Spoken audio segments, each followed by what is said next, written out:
I gotta like remember how to do this shit. Okay, so hi everybody, what's happening? Oh my god, I sound like such a dork. It's been a while. This is Keri on Beyond the Accent, but I ain't alone because, well, I almost never am no more. I got someone on here who is a good friend. Her name's Xenia. It is one of those internet magic stories. She and I met during COVID through Instagram, through voice, language nerdery, like that immediate, oh, like you're my people kind of feeling. She's an English teacher. She's a Spanish teacher. She's an American accent coach. She's like a Russian speaking trilingual living in Madrid. And she's originally from Russia. And like she casually navigates 3 languages a day and about like 17 identities at once. Like she's that kind of person. Okay.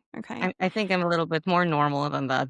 But you're the go-to person for me to talk about that sort of stuff. To talk about how it's not at all, abnormal. A lot of people like us are out there, and I just want to talk to someone who's who kind of lives the experience, but also thinks about what's going on as far as said experience. Like, what is this? What's happening to me? What am I thinking? What am I speaking? What am I feeling? So, hello. Hi. Thank you for having me. I really, I really appreciate it. I'm gonna apologize. I have a bit of a sore throat, and it's not my best. Today was my best day. My throat day, my voice day is not one of those. So She's got her Spanish voice on. She's got the sexy Spanish Rosalia thing happening. I think you sound just fine, so long as it's not torture, but tortura, whatever it's supposed to be in Spanish. good job, right? It is. Can you say it? Can you say it? La tortura. Pero tampoco no, sí. Pero tampoco vamos a hablar en español. See, there we go. It's It's sounding just like what you want it to sound. The sauce is there, right? The vibe, the voicing vibe. She's able to deliver it like a little bit extra. Vocal fry. But it's the Spanish speaking sort of vocal fry, so it's got a very distinct kind of flavor to it, and I can savor it all night long. You and I, we're like major nerds when it comes to languaging, but I wanted to kind of serve it in a way that is palatable and digestible so that we're not all over the place. So I did try and put together some questions, and I'm going to kind of try and follow the plan that I'd come up with, and I'll do my very best despite my ADHD kind of constitution and the way my brain functions. But all in all, it's just going to be us talking about things that we love talking about. That is identity. I would love that. Yeah, I think I am, even though I don't think I am. I'm very confused, but that's my general state of mind. So, Okay, so let us try and like I don't know, like what is it? Unconfuse whatever's been confused. whatever is confusing, just let's do it. Let's do it. Okay.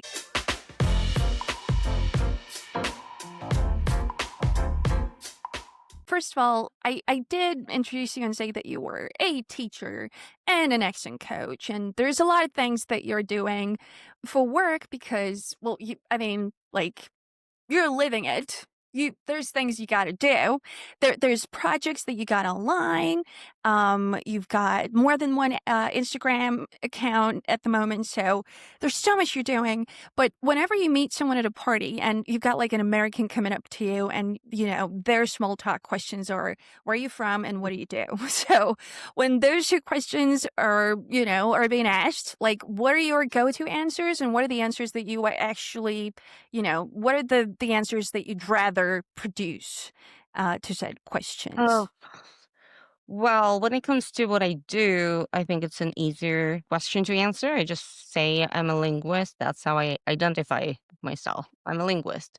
I do everything language related, and it's not only teaching, or it's also living, analyzing, and talking about it nonstop pretty much. And anything that has to do with language, the only thing I'm not really super good at is translation because I feel like the equivalents are not equivalenting. I can't find things like, I'm not really a good matchmaker in that sense.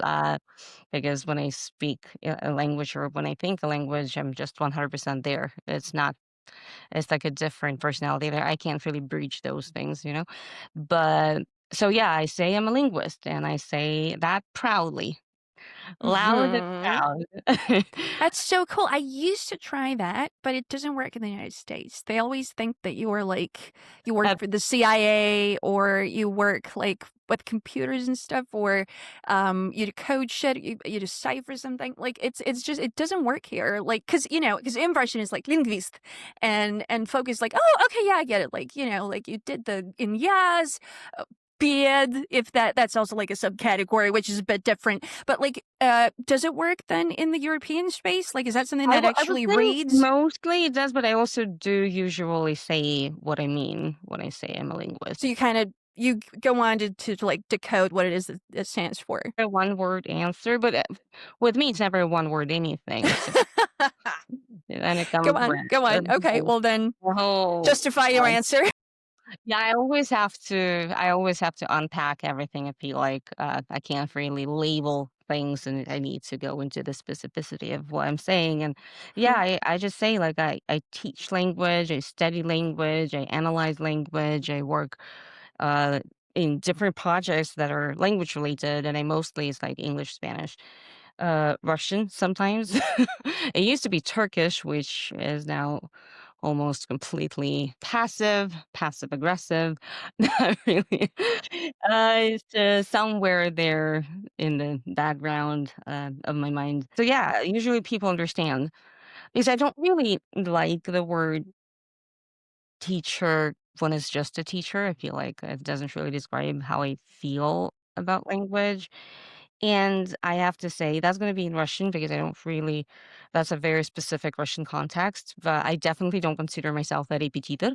I've never considered myself that. I don't really understand. To me, somehow it's just, how language works. For me, that word So not a is tutor, or would you say the tutor and repetitor no, they no, also the don't tutor is quite? fine. It's just that specific Russian word is that I Okay. have So issues with. what is it about the word? What is it about the concept that I doesn't in quite? my mind, somehow, I always think of somebody who works with children to help them pass their school exams and Yeah. school program. Like, I never really identify myself with that. What do Um, you identify yourself with? So then, if you were to like I draw would your say I would say, well, it depends on the language. I mean, in English, I'm fine with saying like, yeah, I teach, right? uh, I'm a teacher, I'm a coach. Uh, but if we speak Russian, then I'm gonna say преподаватель more than Oh yeah, me too. Like I like the but thing. I like it. It's got more weight to it or something. It's got like a whole world to yeah, it. I guess so because also I don't know. I think it's like Учительница первая моя. Like it's got like it's I, I, too. Yeah. yeah, it's like childish a little. I mean, no disrespect to No, no, no, people no. who It's just not identify. you. It's just not how I feel, right? It doesn't really fit my identity, self-image, and since we're talking about it, I'm going to say it the way it is. It's not really how I identify. It's the same with where you're from. You have that question over there. I hate it with a passion. It's a really complex question. I feel like a lot of people used to not understand why I reacted that way until 2022 happened. So it's kind of helped weirdly. In a So way in a way, yeah, I have a lot I have a lot of emotions around, like, what's been happening, of obviously, but course. it's also an interesting shift in terms of, uh, immigrant identity and, like, how people now feel, like, those who've experienced it and also 2022, the identity behind where you're from has changed It has. since 2022. I never liked that question in particular just because I feel like I've lived in so many different places and I never really identified much with the cultural code of the country I come from. And it's a massive country. So I can't really say that my experience is universal.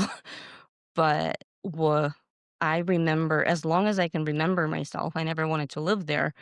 And I think we're going to talk about that. I saw the questions then, but I think in a lot of ways, my childhood experience back there uh, almost like pushed me to learn languages, like seriously learn them, like to master a language to the point where you can blend in with like natives. Because Mhm. like, and it's an intellectual escape from the reality that you didn't really like. So I do not like that question. And when I'm asked that question, I just usually talk about like what it really was. I was born in Siberia, I say, and it's like another thing that I find really interesting is I don't really say Russia. Almost never, I think I say Russia. I think I tend to say I'm from Siberia, and then I say like I moved to and studied in the States and Turkey, and I tried living in China, and I worked in Portugal, and I've been living in Spain for the past 12 years. So all of it is definitely it has left a mark on how I identify. And besides, like languages, you should take into account the fact that I spoke most of the languages of those countries apart from China. I don't speak Chinese. I don't really like the way it sounds, and it's really difficult for me to try and learn it. That's why I never stayed there. It was an attempt, and I failed miserably. And then I was like, okay, that's it. It has to be Europe. It has to be West. And I think after having lived so many experiences, it's really difficult to say one thing. But it is interesting because when I'm abroad, for example, when I travel or when I wasn't in the States last time, right? When I was studying in the States, I feel like it's not the accent. A lot of people were just asking which state I was from. Yeah.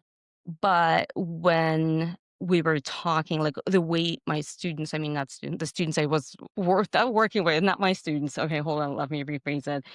Mhm. My classmates, Right, right, right. Yeah. right? Co-students, right, uh-huh. Yeah, no, they're Mhm. like people I was studying with. The way Yeah. they introduced me to other people was she's Spanish. She's from Spain, Mm. and I think a lot of it came from me not being able to stop talking about Spain all the time. That was the Mhm. only thing I would talk about because I missed it. And I don't think I've ever missed any other country the way I miss Spain when I'm not in Spain. Yeah. Plus, I say things like, "Oh, in Spain we don't do it that way," or like, "Wine is cheaper in Spain." I mean, everything's cheaper in Spain because the United States is crazy. You crazy. I don't know how can you afford to live I in don't Spain. know either, right? I don't got an answer for that. But yeah, and I would like nonstop. Plus, the way I speak Spanish, obviously, my Spanish is very much Castellano de Madrid. It's very madrileño, Right. and people who speak Spanish in the states are mostly people from South America, Latin Of America, and course. Right, Central right. America, and they pick up on that immediately. They're like, "Oh, Yeah. you sound, Yeah. you That's sound, interesting. yeah." So tell us the story, right? What's behind that? Yeah. Mhm. Mhm. I remember once, I think I was in Chicago. I spent my first experience abroad was Chicago. I spent 6 months in Chicago and I did some studying. I did some work, mostly work, overwork. I'm a workaholic. And I was 19 back then. And that was actually the first time I met with some sort of prejudice against accents because back then I was 19. We didn't really have that exposure back then. And you probably remember we're about the same age, I feel like you're probably a little Yeah, yeah, younger. you absolutely Yeah. right. So you do remember that we didn't really have those like online sources where you could read and listen to things and everything was DVD best case scenario. And so I didn't really have that exposure. And obviously I spoke with a very heavy, like very normal Siberian accent, you know what I mean? Like Mhm. so once I was working as a hostess at that restaurant in Chicago, and I picked up a phone. There was like for whatever reason, but I think that was part of my job. And I spoke with a person on the other end, and we had a very short, very civil conversation. And then 5 minutes later, my manager came up to me and he said, "Don't ever pick up the phone because that was our owner and he has a thing for Slavic people, and he picked up on your accent, and he wants you fired, and we don't want to. So just don't pick up the phone. Jesus, all right.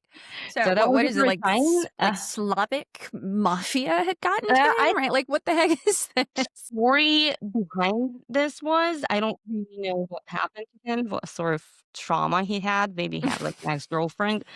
I don't Uh, know. I never really asked and I never really bothered to. It didn't really right. bother me that much, but I think that was the first time I got to think about accents and like how people perceive them, Mm, you know, in that way. mhm. So yeah, and obviously when I moved to Spain 12 and a half years ago. That was after Chicago. That was after C2 and a lot of exposure and a lot of work. I sounded pretty much like there were still sounds that I didn't know how to make, and there were certain things I didn't know how to say. But I found myself immersed into a pretty much American community here. 8 years, I want to say, I didn't really speak Russian, and I wasn't really, it was Spanish and English. And English was like, I had friends and lovers who were like British mostly. And that's why my nickname was the Queen of England. No, love but, that. but most of my friends were American and then Spanish. So I didn't really speak Russian that much. And that's where the identity shifted because you wanted to I learned a lot about like the humor, mannerisms, and a lot of really interesting things because like you become one of them in a way. Plus, I think subconsciously I really wanted to be like them. Well, always, like I said, that was like one of the things you know, ever since I started to ask myself questions about my identity as a kid, as a teenager. I was like, I really want to be, Sex in the City. Yeah. Can we Yeah. talk about that for a second?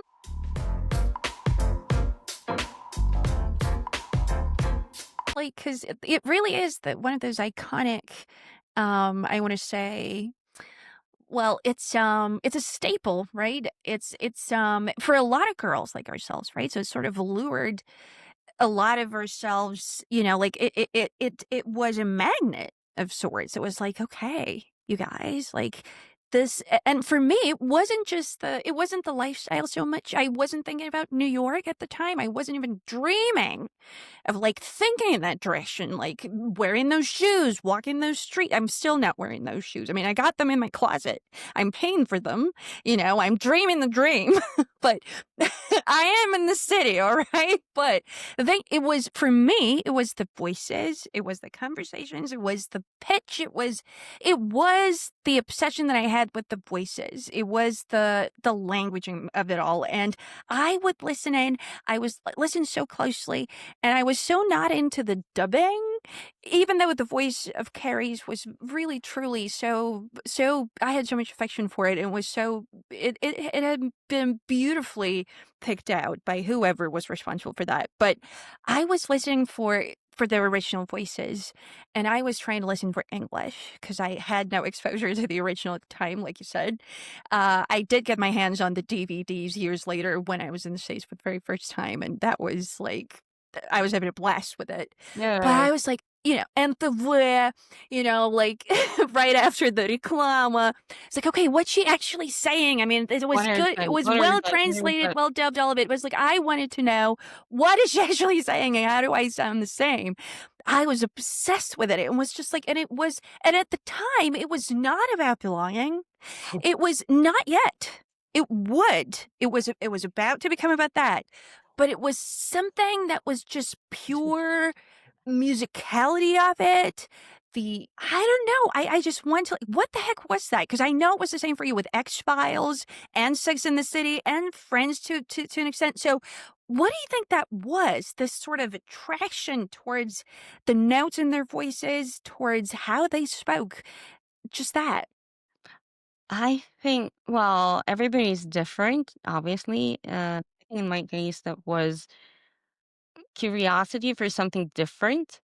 Like I specifically remember how I felt about the reality that I was supposed to live there, like the life that was painted for me by the society. So you'd like go to school, then you go to university, and Yeah. then you meet some Basya at university, and you marry the Basya, and you have children, and like it was very predictable. And I didn't really see a lot of people who were happy living that life. So, and I'm like the youngest girl in a very big family. And youngest, when I say youngest, my sister, for example, is going to be 50 next year. So it's a massive gap between me and a lot of women in my family. And uh, I remember looking at those women and thinking to myself, I don't want this life, but I can't really see anything different. You know what I mean? And also the movies that we like Russian movies, for example, or Soviet movies, a lot of them are not really happy. Like, if you rewatch, I don't really rewatch a lot of Russian stuff, but like Служебный роман is really sad. Москва слезам не верит is super sad. Like a lot of them are just sad, and like I don't want this life. And when I watched American movies and American TV shows, and it's just it was a different life, and somehow I identified that through language that they were speaking. It's like in my mind, somehow that was like they're different, and I want to be more like them. And somehow my mind made the connection between living and sounding, Yeah. if it makes sense. And yeah, I did the same thing with the X Files. I would like write out things, and like I was trying to listen to the original voice, which was possible. Like you remember the Yeah, it was very voiceovers. much hearable. It was Yeah, yeah, yeah. yeah, exactly. It Like a was lot of detectable. I showed it to a lot of Spanish people in Spain. They dub everything, so Yeah. they never. I don't think, at least those Spanish people I know, like my experience living in Spain, I don't think they had a voiceover experience. It's always Mm. dubbed. Wow. So for them, they were like, "How do you guys even listen to what's happening?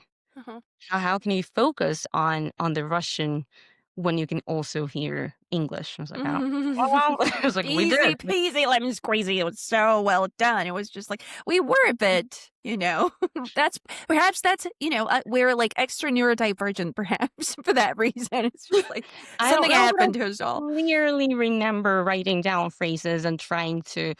I would like record a lot of episodes because we had VHS. Yeah. If anyone remembers, is anyone as old as me, and you guys will remember that we used to record shit. Oh, definitely. And then re-record and then And like tape record and over it. exactly, Yeah. exactly, exactly. And I used to, like, pause and write down words and then repeat it after the actors, trying to sound as similar as possible Yeah. to them, and I It's think a like lot of it. echoing and shadowing, but like back in the 90s. So we were like ahead of our time, you people, light years ahead. Come on. Very true, very true, and in my mind, somehow, I always knew I would live. Like most of us, I think, like, New York definitely was like, "Oh, New York," you know? And I remember when I finally got to New York the first time, I was like, I couldn't believe it. It felt surreal. Well, it's actually even like last time when I was there last time, it always feels surreal because it has a weird familiarity about it without you living there.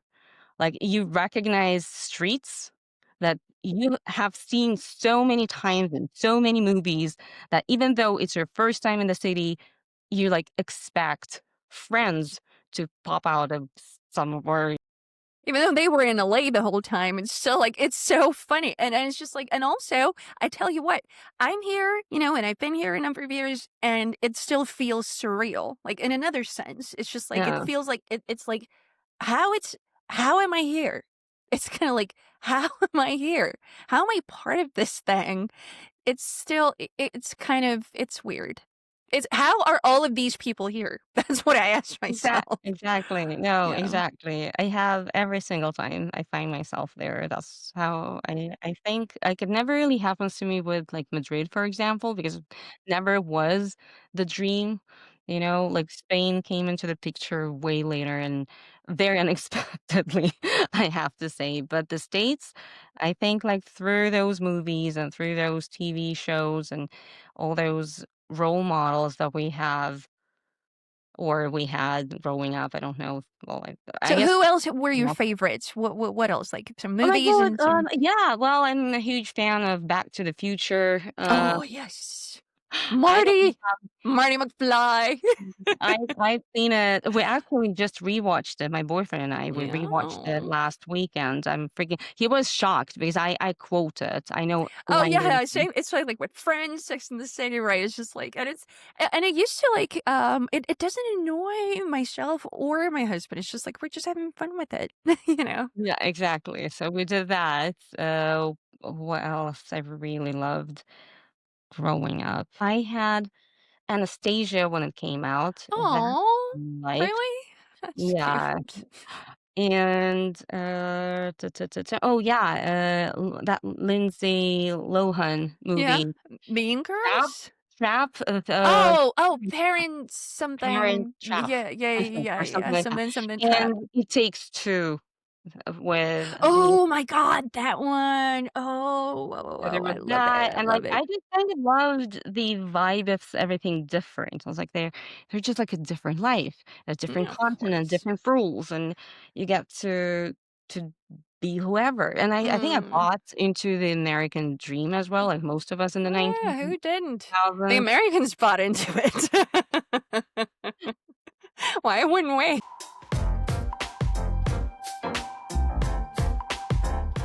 It amazed me the first time I thought about, like, when I developed that community, right? Like I had my first international community here in Spain. In the States, it didn't really happen that much. And in Turkey, it was different because Turkey is a very different culture.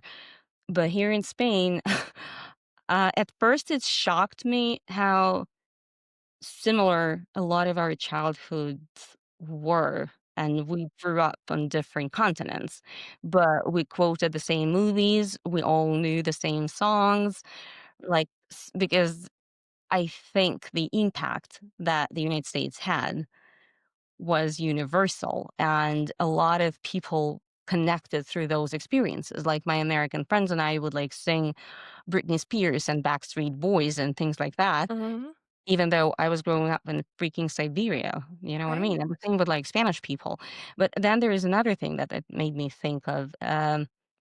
It must feel really strange for them, and I actually talked to them about that. How that's the only culture they have, because they're not really exposed to, like, Spanish music or European music or, like, Russian music for that matter. Mhm. So, it must, at least, I imagine, it would feel strange to have all that, but without, it's almost like the same that we have.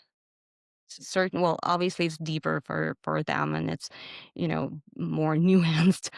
But they don't have the European side of it or the Chinese side of it or whatever. You know what I'm trying to Most say? of them won't, that's true, and, well, like, unless they, studied Spanish as Yeah, part of their true, curriculum but and they had a teacher who cared, but that's unlikely. it's not really like, you don't really go into the store, for example, and you're not gonna listen to or chances Mhm. are you're not gonna hear a It's song also like, in why Finnish. would you almost? Exactly. No, I'm not it's not really, it's anything against it. It's just a very different experience, and it's interesting. I remember thinking about that a lot, and we actually talked with a lot of my English-speaking friends. We talked about it. My ex used to be really jealous of my ability to speak multiple languages because he's like, "It's almost like you have a whole different personality that I will never know because I don't speak that language." Oh, yeah, yeah, that's what I definitely want to talk about that, and it's just like it's first of all, culturally, linguistically, right? And again, the cultural portion, it's got so many subcategories to it. There's the music, there's the film, there's the, literary canon, right? There's so much there. So, well, first of all, when you say personality, um, do you think that there's something that's, um so it rings true to you, does it? Or does it not? That you've got several personalities. Metaphorically speaking, or, you know. Yes. So, for example, I feel uh, I'm way more analytical in English than I am in Russian. Like, I think I can put things into words easier. Why do you think that is? I think I developed all those abilities in English, not in Russian. I found myself analyzing like feelings and emotions. Most of my relationships have been English speaking. Like, I only dated a Spaniard for 4 months, and most of it has been English. I never really dated a Russian. I've never been involved with a Russian, so I don't really know how to speak about a lot of things. Analyzing myself and friendships that I developed here, they were extremely like my American friend who we're still friends with. She lives here. She lives like across, the neighborhood. Like it's a 10-minute walk. Right. Mhm. And she is a very analytical person too. And I feel like we analyzed a lot of things in English. We're kind of like with everybody who I made meaningful connections with. There was a lot of open communication and like, oh, this is how it makes me feel, and this is why, and blah blah blah, which is not really common, or it wasn't common for a Russian speaking culture, I want to say, or at least when I was growing up. And with Spanish, I'm way more emotional, I want to say. I guess like we can gonna blame that on Spanish and the stereotypes about how like Spanish is extremely emotional. But I do feel like when I'm angry or when I want to say something like curse, I love cursing in Spanish more than in English, for I example. knew you were gonna say that. Alright, Yeah, yeah. because it's really nice and tasty. It's like multi-layered freaking they're amazing at it. And, and in Russian, I wanna say I'm a little more, gopnik. Yeah, so tell me more about that, because I love my gopnik. He's my favorite person in the world, right? Very much. I can be rude, I can be very, uh, aggressive. I think, like, a lot of my aggression. Do you almost, like, allow yourself to be? Because it's like a Yes, this character. it's still like me, all of it is the same person, but, like, the manifestation of certain things is through different channels, linguistical channels. It's just, different ways to manifest your facets of your identity, of your personality, I feel like, and yeah. And another thing is, since I've studied in English and then Spanish and Turkish, I mean, it used to be a big part of me and a big part of my life, but it was such a long time ago. I can't really say anything about it now. But we write when you study, like all our classes were in English or in Spanish. So writing, reading is just an easier thing for me Right. to to box. Right, well, you've constructed things with them, right? It is like through different, I wanna say, well, modes. So it's like you've built cities with them and, you Yeah, know. and I think it's actually like if you look at it on a simpler layer, you see it with people when they move abroad and what you're used to. Like you have to shift habits. Because like my favorite thing is coffee. Like I actually use it a lot as Drug? an example. Different cultures have different ways of ordering coffee, Yeah. Tell me different more ways about of that. What really? Wait, how do you mean? How do you mean? Oh, you mean like I thought you were gonna say like drinking it, like treating the drinking. process, but ordering as well? Yeah, of course. I mean, if for example, if you go in Spain, the way we do it in Spain, you come up to the bar and you ask for a coffee, and we mostly have café con leche, and you have to say if you want it with milk or not. So it's going to be café con leche. They will ask you to specify how do you want your milk, which I didn't expect because it never had happened to me before Spain. What are my Like options? Tell me. yeah, there was like so it goes like, "Oh, como la quieres?" And you're like, "What do you mean?" Like the first time I heard it, it was like blanca, like Yeah. white. Like what other options do I have? And they were like, and we're not talking about oatmeal. What is it? oats, oat milk, or Wait, vegan wait, milk, whatever. wait, wait. So we do what? So you want it like politically correct milk? Like what? I don't want it white. Give me something that. Where were you going with this, All people? right. So you have it. You have to specify if you want it hot or you want it warm, Ah, and that that's makes sense. All right. right. Uh-huh. Templado o caliente. Another thing is they don't really do cappuccino. Now they do more because of like the globalization and stuff. About 12 years ago, n- people don't know. They didn't know what cappuccino was unless they visited Italy or something. I don't know. Right. So RAF, the Russian stuff that everybody is obsessed with, I didn't even know what that was. I Still don't like know what that so was. confused. What the What fuck is is that? that?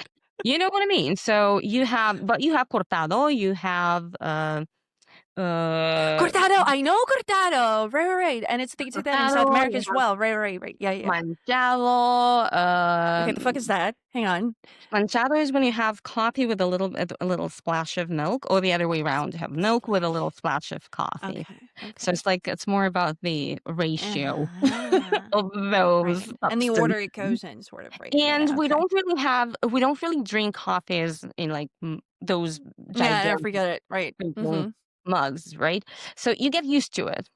And then Mm-hmm. you go to another country, say the United States, and apparently there has to be a separate dictionary or manual. I blame Starbucks. They fucking started a, that. a manual. We also have Starbucks, but it's the same shit. No, but it's okay. Is It's it the same? Is it the same? Is it just as honest. No, no, it's insane? not the same. In Spain, well, first of all, nobody really likes Starbucks in I Spain. bet.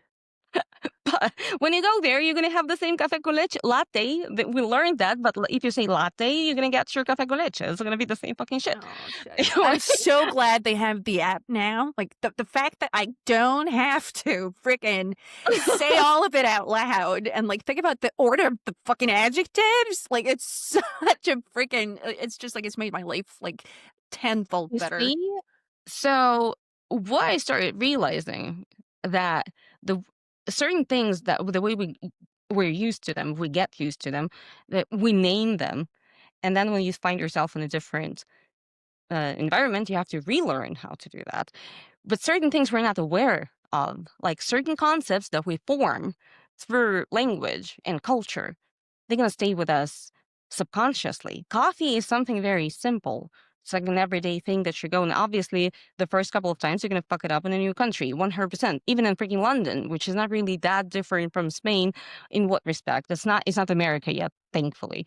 You know, you don't Wait, need where? Wait. Where in London? oh, London. Well, it's something else. It's turning into It's something different else, from my the friend. I know. I wish it were America. Okay, no. That's what I'm saying. Cut, It's cut, cut. completely All right. man, I love how different everything is. So basically, what I'm trying to say with that, certain things are very obvious, and you know, okay, I'm gonna have to learn, and certain things are not obvious, and they're gonna stay with you. But you're gonna process what you see with the lens of through the lens of that acquired concept or habit or mental habit or whatnot. And it So brings in so much discomfort as well. You're like, fuck. Like, what? Because it's not like, yeah, you're not exactly educated. It's like it all happens on the go. And when you're an adult, you hate that feeling of not knowing what to do and what to say. Most people hate that. exactly. Exactly. And I feel like a lot of times language is so connected to that and your identity because you built your identity is in a way a certain sum of concepts that you have about the world and self and certain habits that you have and certain patterns, let's say, like rather than habits, I would say patterns of behavior, you know. So when somebody has to learn a new language, that's very difficult for some people because it's almost like you have to detach from parts of your identity and accept that something might be different in different countries. And I think that that's but why is it why don't they say but why do they but why gender like Finnish they don't have genders like most agglutinative languages. They don't have genders like Turkish and Finnish. So for my boyfriend, the concept of gender in language makes no sense. He doesn't understand why an object could be identified as masculine or feminine, and like there are little things like that that fascinate me. Going back to like what happens with me is like I'm fascinated with stuff like that in language and how we process reality through that, and how we build a new identity with real life. I don't know. Some people realize this, some people don't. And like I do believe that a lot of our obstacles when you learn a language they come from that inability to deconstruct the identity that you have constructed.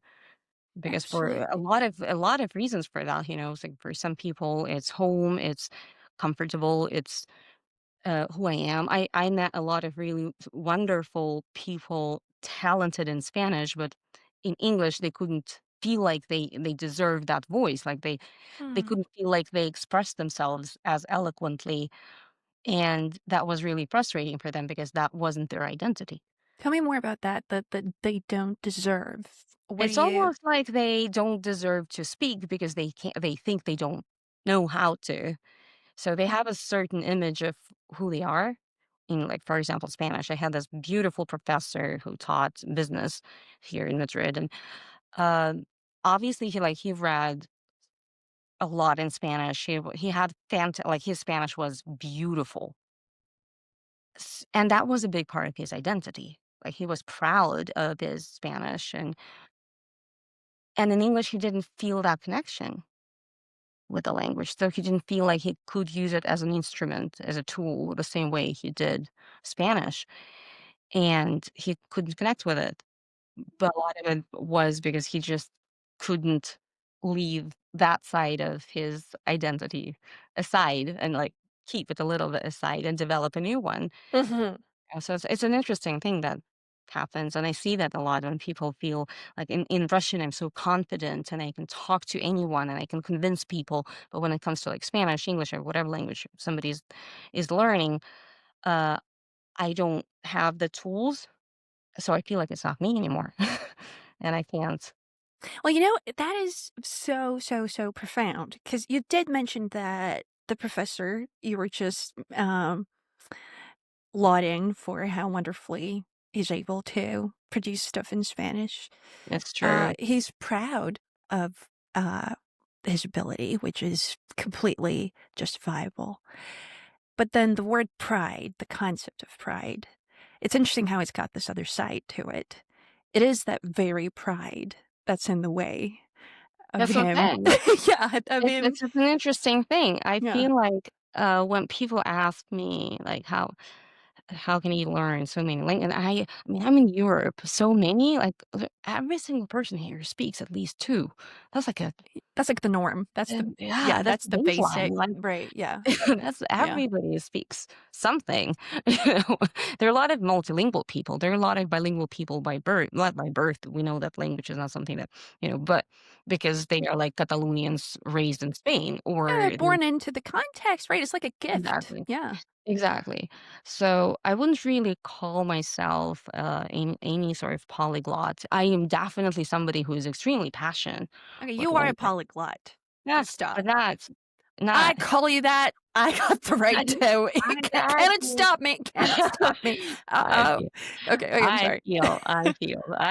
I don't know. I'm Okay, very but a matter of humble. identity, right? So a matter of what we So define as what. yeah, Yeah. Yeah. sure. That's also an identity. But what I was trying to say is when I think about, like, why I find it more I wouldn't say it is easy for me to learn a language, but I think a lot of it is due to almost like that, um, shape-shifting identity that I have. It fluctuates. I don't have that strong feeling of, like, "But that's what it's supposed to be." Like, I'm more curious than attached, and I think a lot of it does come from trauma, interestingly enough, like that childhood trauma which was actually the country I grew up in. Like I said, I know that everybody's experience is extremely unique and not everybody can relate to that, and it's fine. I've had those conversations for so many times, and some people get really offended for some reason. I don't identify with the country at all. That's why the question where you come from makes no sense to me because you're not really Yeah. gonna know who I am. It's not really gonna contribute to your knowledge of It's just me. not accurate, right? It's just like, you want the accurate answer? Like, what is it that you wanna hear? That what Yeah, is it that you want to hear? I don't yeah. know. But I think that um, the desire that push away from where I come from gave me the flexibility to just accept that something can be different and play with it and be like, okay, I'm just going to be open to be whoever. I don't care. And I think that's where my personal superpower is. It's an interesting thing because it's like you said, pride could be two things, and then trauma can be two things. Like everything has more shades to it. So I guess like when I'm not really super good at it yet, but I think like when I try to work with people now, I think about that and I'm trying to redefine what they see as a bad thing into a tool they could use or something that they could lean on, if that makes sense. It's like a very new thing to me because it's something that I've been thinking about and I've been noticing people need because the re-identification of the very thing that holds us back or the other way around, like how you can weaponize what you think is traumatic in a way. Mhm, mhm. That's deep, and at the center of a lot of the work that I feel I do. A lot of the work that I've had to do for myself in order not to be too proud to shapeshift, you know? It's it is true. And ugh,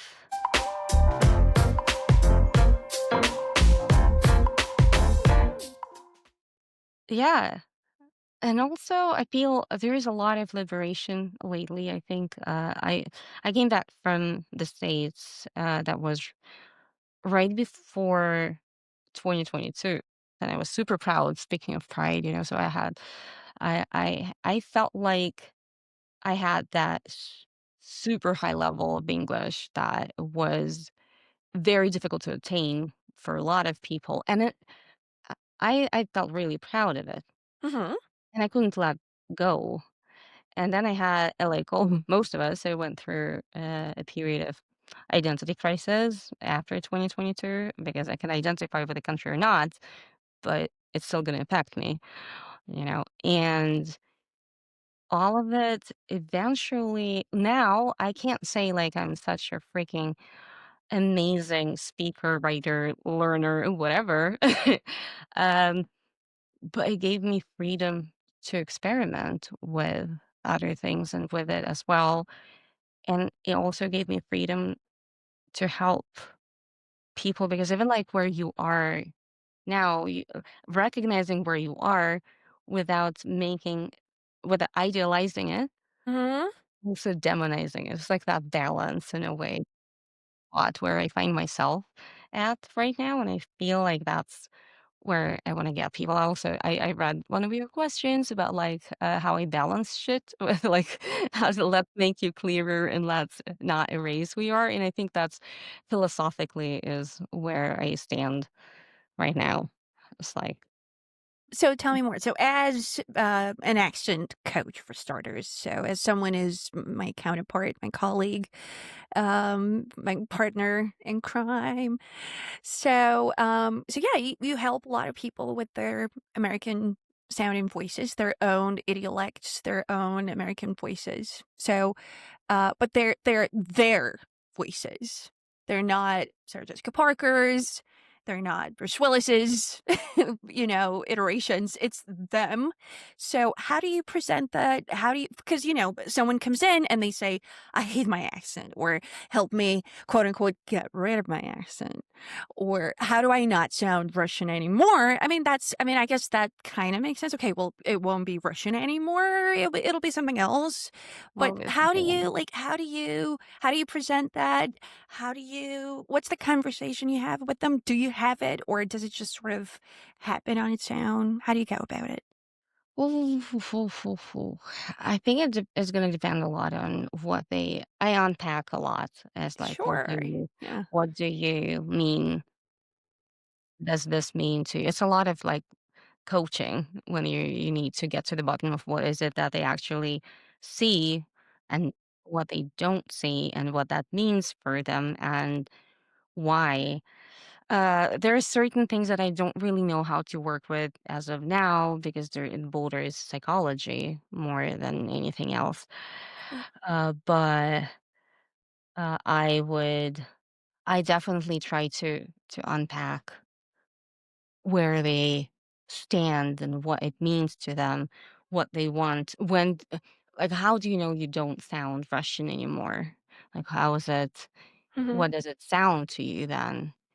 And uh, what's the end goal? Because a lot like with language, it's not only accents, it's anything language related. Like we say, a lot of it is very much identity. But the phenomenon of any language is you have it Mhm. doesn't belong to that, it belongs to anyone. So everyone has some sort of relationship with it, but not a lot of people analyze where they stand, like what is it, how I use this tool. So I basically try to get them to see that it's a tool and Mhm. that they can switch it on and off if they want. I kind of try to give them a certain flexibility to, it's almost like acting. It's like you don't have to change who you are, but you can add a little something to the same way you would use any app. Like you can turn it on and turn it off. And if it's going to help you reach certain things, like what are the things? Or if you're running away from certain, like me, I'm a runner awayer. Love it. Love it. See, this is the freedom. This is the freedom. This Yeah, is C3 people, okay? Fuck C2. Who needs runner, C2? runner awayer. I'd say it's also important to understand, like, why you're running away from something and what it Why? I yeah. was waiting for that. Right. The whys. Why Yeah, not Russian? yeah, Because you got to answer that first. exactly, and, a lot of it is, like, a very personalized work, and a lot of Mhm. it is you get to know someone really, really well, and, some people are a little more, uh, they're harder on themselves than others, Hello. and some people are more practical and they just know like I have this job interview and I just want to make an impression and things like little things like that. So yeah, like I guess that's where we are and I love but it also depends on where they are, but Spanish people, for example, are not as hard on themselves when it comes to their accents. They just want to sound neutral. So like I haven't met any of them who'd be like, I want them to think I'm one of them. Mhm. That's Yeah, so so that is different. very Yes. interesting. That is very interesting. Like I said, like I can't speak for all of them. But I I also have only met one person only, one French person who's ever like I've only ever met one French student who was like, "Yeah, like I want to work on that." And I've met tons of French people who were like, "What do you mean? What do you do? I don't understand. Like, who wants that?" Like, they feel so genuinely confused and just so at a loss as to who would ever want to change their accent one tiny bit. And they'd be people who really did need a little bit of an intervention in order to be understood. So it's just so funny how culture is it just shines through in terms of how one perceives themselves. Is so, so, so interesting. But it's the You know? same. Even like I remember I had that same shock when I re-entered the Russian teaching community. I was like I said, I didn't really teach much back in well, Russia. I didn't really live in Russia that much as an adult. Yeah. Yeah. I don't By know, the way. like that's one of the things why I can't say, "Oh, I'm from Russia," because I mean, the Russia I was born in and the Russia it is now are completely Yeah. different Like you don't know countries. shit about that place, And right? like I said, yeah, like the raf, I have no idea what that is. I had never had a raf in my entire freaking life. I don't know what that is. Hmm. Yandex Dostavka, I don't know what it is. I never experienced it. So when I read all those people whining online about how the service in Moscow is so amazing, and now here in Spain we can't even order anything, blah blah blah, and everything is closed. I'm like, I don't know what. You can't relate, right? You really, truly can't. Yeah. Not Yeah, pretending to, like, not absolutely not. be So relating, right? professionally, I would say I was shaped and formed in Spain, and in that respect, I identify with Spanish people on a deeper level, I'd say, right? But all my colleagues are American and English, right? Most of them here. And then when I started my Instagram, that one, the Instagram, the first, the Yeah. original one that used to be, The I one was I met you through. Yeah. exactly. Uh, I saw like I was reintroduced into the Russian community, and I was a bit shocked with how hard on themselves everybody was, and how very competitive and sometimes toxic that was.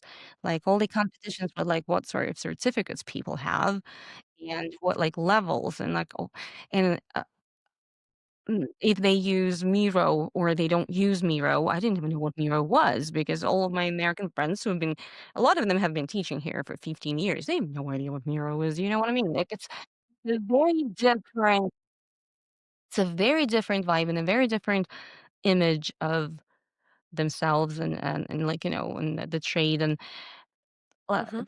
that's the stuff that makes you Mm. richer here, and Yeah. it's Well, you're weird. able to compare. Like, you're able to see how, like, you guys, like, there's another way. Like, did you know? But that's the same thing with languages, Oh, yeah. that there is a like, every time there's a word I'm not really sure how far I agree with that, theory that, like, language defines your, um Thinking? yeah, like, Well, they have, like, the mirror, well, theory that scientifically, they say it's not true, but as it's not it. someone who lives it, I'm also like, but so much of it is kinda true, like, That's academically, exactly it's not, that's exactly where I stand, like, yeah. I know it's a bit like, we just rewatched my boyfriend, I made him Yeah. watch a lot of movies, that's he never Yeah, he good. never used to I love movies, like, I'm a Same, cinephile. yeah, yeah. I love movies, and I'm also, like, that type of nerd that I, like, watch analysis and commentary, and I do like, that sort of Good. obsessed individual, and we just rewatched, The Arrival, and I truly, truly, truly loved the experience because the first time I watched it, I don't think I understood it that well, even though I I'm a certainly linguist. didn't. I didn't. The second time, I was shocked how better I could relate to what was happening Uh-huh. because it was literally language that changes the way you see the world. It's like that's what it was about. And I actually enjoyed it better that second time round. That was like a month ago. We just rewatched it. I was really but it is about that. It's like about how when you learn a language, it opens a window or a door or Open a something. portal, a gate Portal, I like that. Portal. into a completely different way of living. Yes. Yes. That you can't deny that, for sure. Absolutely.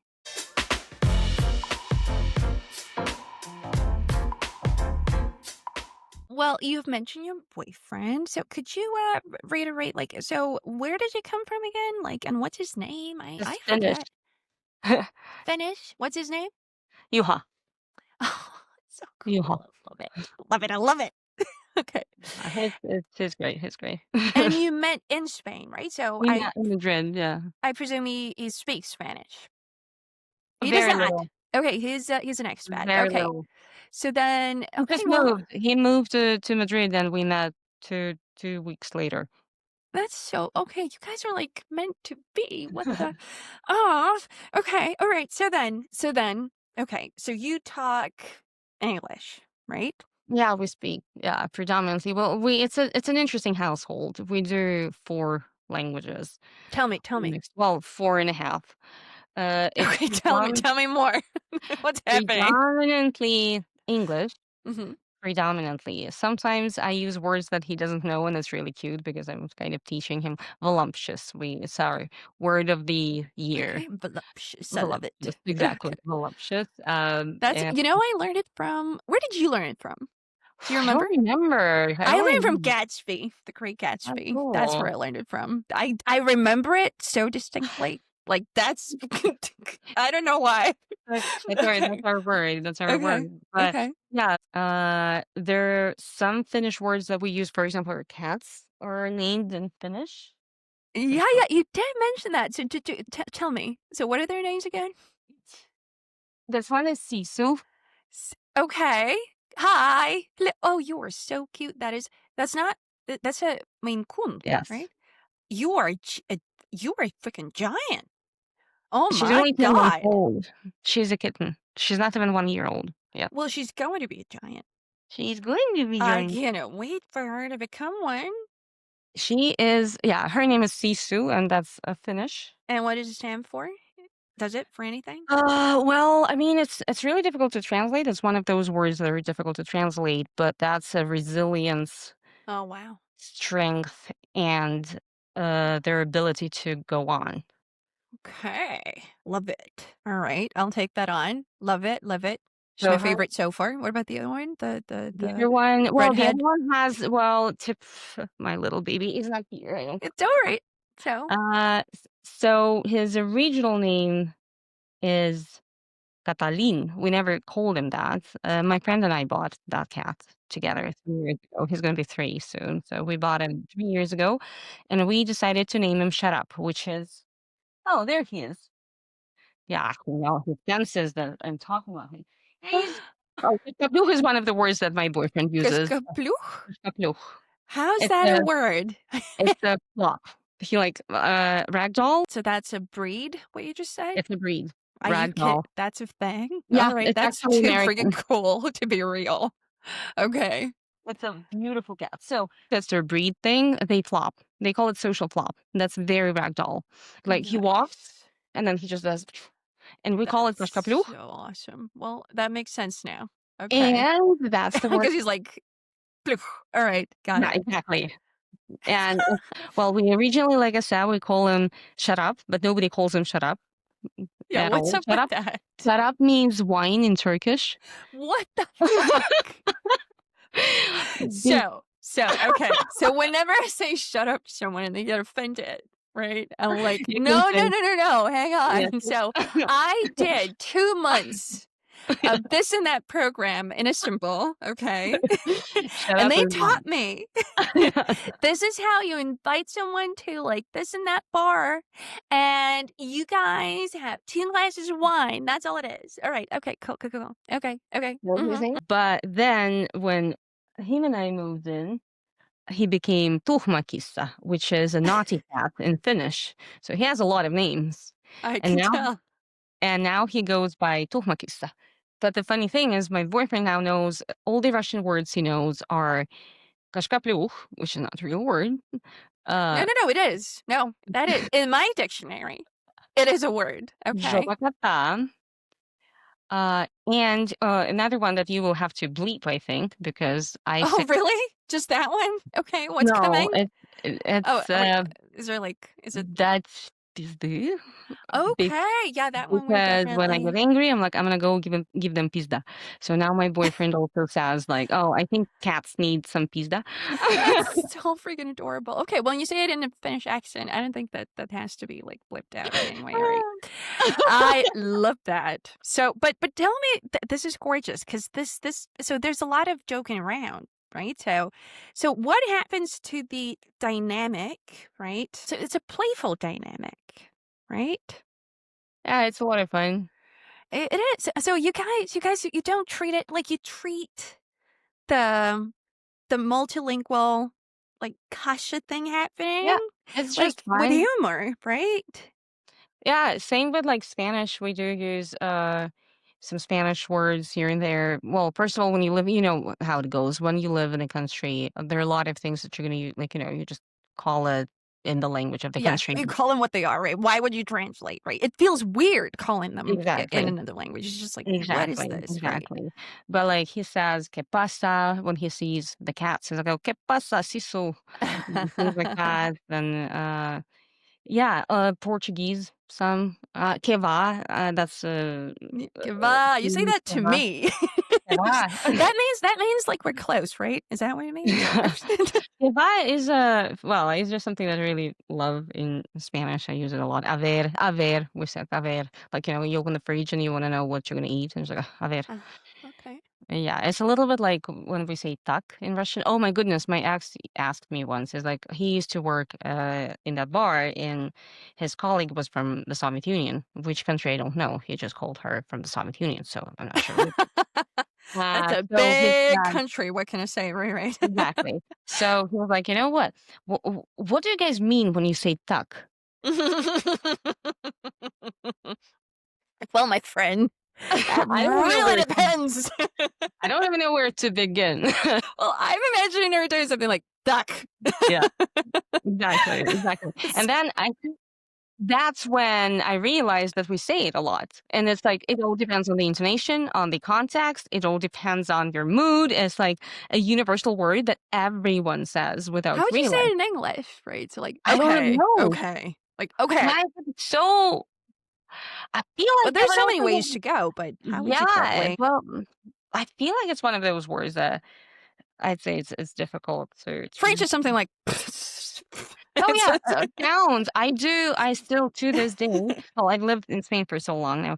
When I read something and I feel like, "Oof," it's like, when I read a message from a friend and it reads like, "Oh, she's gone through a lot today. It's been a difficult day." I'm like, "Oof," and I don't know how right. else I can express that. That's the only Oh, way I can say, like, "Oof." for sure, for sure. Or I do like that. Yeah, I use a lot Oh, of gif. interjections are amazing, right? And the gesticulating that is so like it's attributable to like the one emotion behind a concept, and it's got like a whole code to it, like you said. And it's just like, and there's so many ways to interpret it, and it's like in many people's heads, it'll be a different thing. It's just so That's the beauty fascinating. that's the beauty of multicultural living. Totally. And you got like a multicultural house there for sure. 100%. And different sorts of relationships inside, like one household. So I love that about you people. Well, we don't have a like I don't I would want to do like 5 more episodes, but we only got one for now. And I just wanted to. There's two things that I wanted to do. I wanted to ask for some advice for whoever's listening, and I wanted to do like a lightning round. it's kind of Okay. like Alright. blitz. But it's just for fun. Yeah, but first, the practical wisdom for listeners is what I wanted to do. So, for someone listening who lives between languages like I do and you do, and all the people in your household and all the cats in your household do, right? So, for someone who feels like too foreign everywhere, wherever it is that they find themselves in, right? What is it that you would tell them? What is it that you would say to I them? feel like there is a whole new culture emerging of people like that, so I don't think Yeah, tell me. well, I feel like with all the expats and what happened in 2022 and a lot of other things, I feel like it's so easy everything has become so international. You find people whose experience you can relate to. Yeah. So you're not really completely an outsider. Because when you like actually when you learn more about the place where you find yourself, you'll see that even people who are technically from that same country might feel that way because I've met people who, for example, a Spanish girl who spent 11 years in London, she's not going to have that same Spanish vibe and identity. It's a very shifted identity, like I say, shifter. She's also a shifter. And like there's whole culture of shifters these days. So I would say instead of focusing who I'm not, focus on who I'm becoming and also knowing that you're not the only one in the process of becoming. There's always I've been blessed with the ability to make friends, but I also had lonely years when I was like, I definitely am not Spanish 100%. I wasn't born here. I'm not American. I wasn't born there. I'm not Russian because I haven't lived there.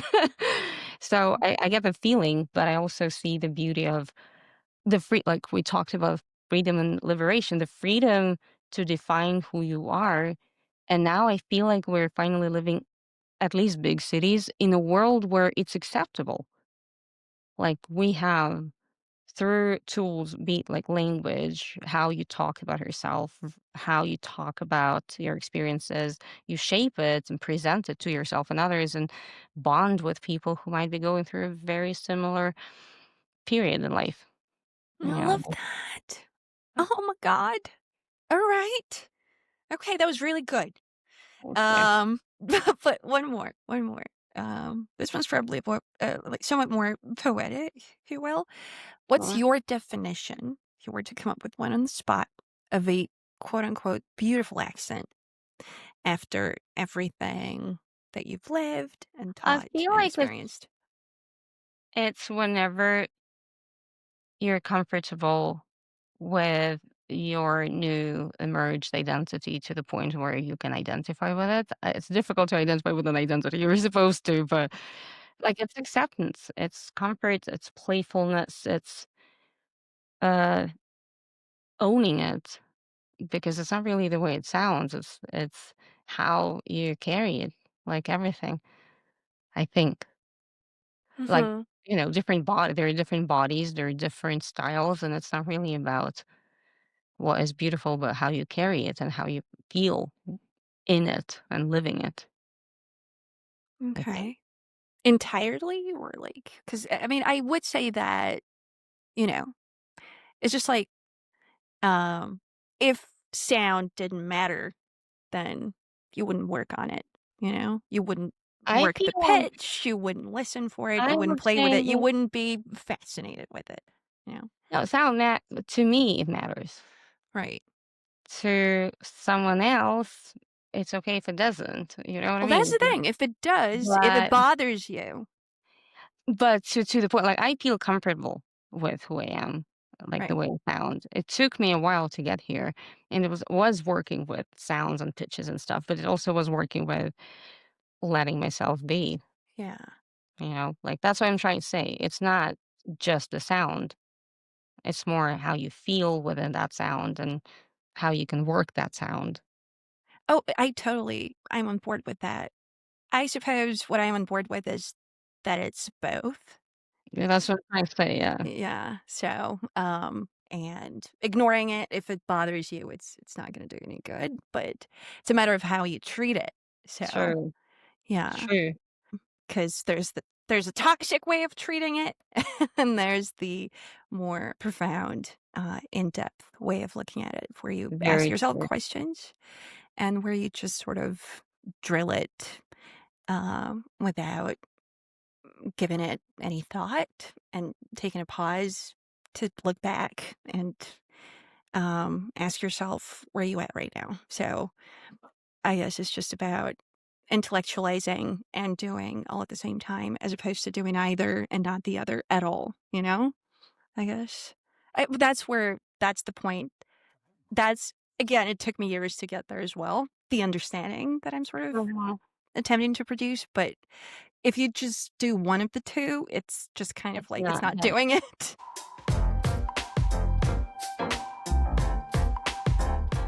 As far as the lightning round, are you ready for that one? I got a couple Yeah, questions for you. Okay. Which is of all your languages, right? The language that you feel makes you softer. Spanish. Okay. Uh, the voice that you tend to use with new people if you've got like a choice. I'd say what I sound like now, and it would be English. Mm-hmm. Okay. All right. What's a word, any word that comes to mind right this second that you just love, love, love, love, love, love saying in an American accent for whatever reason? Whew. Well, I voluptuous for one. I mean, but was there any other? voluptuous isn't like I love saying it. It's just something I thought Well, it's a fun recently. word, but I'd say I really do like stuff like Jesus or for Christ's sake, for crying out loud and things like that, ah, like those little things. I'm like, fuck me. I say fuck me a lot. Like, I love Jesus fucking Christ. I love it when we get the blasphemy. Oh, isn't the best when you do both? Oh, I'm so. besides, we live in Spain, and Jesus is a very common name in Spain. So there's a lot of jokes that my Oh, it's boyfriend so and I cool. make about Jesus. And go, there another Jesus here. Huh? Right. Jesus. Right. I love that you mentioned that. All right, cool. So how about this? A vowel in English that you feel is like it represents freedom. Like you think that when you say that vowel inside a word or in isolation, and it's like the most freeing, the most liberating, just like Schwa. biologically. Schwa. Yeah. Really? Okay. Schwa. Just like that Uh-huh. sort of thing. All right. I Yeah, like because it's that. very relaxed. It's relaxed as fuck. That's true. Okay. And we want relaxed. Back to the final question that we just went on about for a bit. Yeah. Because it's Totally. very relaxed. Okay. So the first day in Madrid in 3 words. Don't think. Just say it. Exciting, new, Yeah. ready. Okay. Love it. All right. Um, the language that you fight in most effectively. Verbally, that is. Russian, Interesting. the Okay. language of my aggression. Well, And the habit. gopnik, right. Okay. That makes sense, Oh, Okay. sure. Flirting. Russian, English, or Spanish, or a mix? English, Mhm. Deep talks at 2 a.m. Which language shows up? English. Mhm. What's the sexiest accent in the world as far as English accents are concerned to you? Man Yeah. Mancunian, Manchester. Ooh, alright. Ah, I should listen to that. Oh, Okay. it's really strange, but I really like it. I like weird accents. I like Irish a lot. Oh, I love all of them. And I like well, it them. was it to you like more, say, like Dublin or like Northern Ireland? Because there's so Northern. yeah, me too, me too. No. Okay, all right, interesting. Okay, couple more. Your voice this year, well, towards the end of this year, like 2025, let's take, right? Uh, building, breaking, or to use your word, becoming. Becoming. Is it always becoming? Is that like the word Always for like you? a constant. And I love it. I love that you use that word. I mean, Michelle Obama used it for her book, but You I shit, mean, really? yeah. Well, I think it's the name of her book, Oh, right. cool. Alright. Yeah, I think it's the word for sure for identity and shifting, and Yeah, but that's shifting true. is the other word that I thought was like so on point for all of your philosophy, and I'm so My so philosophy. agreeing with it. I have a philosophy, that's awesome. It is a philosophy. This is a full-on ideology, and I think Yeah. there's so many points that we do, coincide on, and, not that we have to at all times, for sure not. And one final question here. Okay. Well, this one is a bit philosophical, right? But it'll be the last one. I think it's kinda cool. So, is there a part of your voice that is still becoming, like the rest of them? They're all becoming, but it kind of feels homeless at this point, like it's still searching. It doesn't feel harbored, unlike the others, because the rest of them have been becoming for some time now. But this one is like, where's my home? Doesn't even have to be like strictly linguistic. I don't know. It could I be would like, say when we were talking about voice, metaphorically, I would use a creative voice. hmm, mm, okay. As in like, uh, Writing and creating in general, like creating things and um, finding a way or means to express things and put them out there. yeah. Well, there's so much talent, so much freaking talent to this person. Keva. You see, that's That keva. That's how you use it. Keva. Okay, I need more insight into that. I need to talk to you far more often than this to get more insights into Oh. that. So I do hope that that voice finds a home in maybe more than one, like builds a mansion in a number of languages, whatever it is that you decide for it. And thanks so much for being with me today. Thank It's been you. It was immensely insightful. You so are interesting. Keva. well, you Thank are you. amazing. It sounds so cliche and so Californian, not that I mind California, but it's just been very like Very uh interesting. it wasn't at all boom boom boom. It was very much coherent in its own way and like it didn't have to be forced in any way. So I love that about the way it went Okay. on. So Yay, thank you. That was yeah, that was very interesting to talk about stuff like that. Put it into words, like give it some yeah. voice. Yeah, exactly. Right. Well, this was Xenia, my favorite colleague in the accent field and the English teaching field and the Spanish teaching field. My husband's going to be her student soon, and I'm very jealous of him. And this was Beyond the Accent and Keri and Xenia. There you go. Hey, bye. Thank you. Thank you. And I'm gonna click stop. Yeah, hold on.